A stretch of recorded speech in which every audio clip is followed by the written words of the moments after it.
إنه الحج، إنه العج والثج، إنه المغفرة من الذنوب والخطايا، إنه معاشر الأحبة خروج من النار، ميلاد جديد، إنه يهدم ما كان قبله.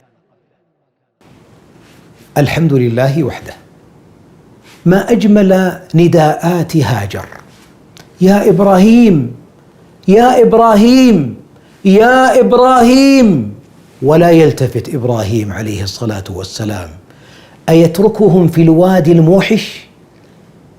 لماذا لم يلتفت إبراهيم؟ تدري لماذا؟ لأن الذي دعاه أن يضعهم في الوادي الموحش هو أرحم الراحمين. إذن لن يضيعنا.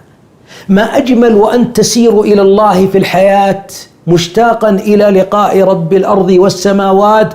إذا دعتك النفس، دعاك من يروم إضلالك وأن يحول بينك وبين ربك، ألا تلتفت.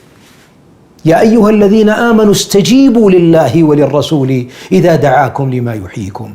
تأمل لو أن إبراهيم التفت وأخذ هاجر وأخذ إسماعيل، كان قصة التوحيد الجميلة التي تروى بالملايين من الخلق الذين يأتون مكة يؤمونها رجالا وعلى كل ضامر يأتين من كل فج عميق، لانتهت تلك القصة الجميلة لو أنه ما استجاب لأمر ربه.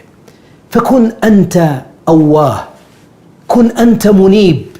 إذا دعتك النفس إلى الحرام فلا تلتفت، وإذا تزينت لك المنكرات والمعاصي فقل إن الله يراني. ولو دعتك زوجتك أو ابنك لمعصية الله فلا تلتفت، واستجب لأمر ربك، والعاقبة للمتقين. استودعكم الله.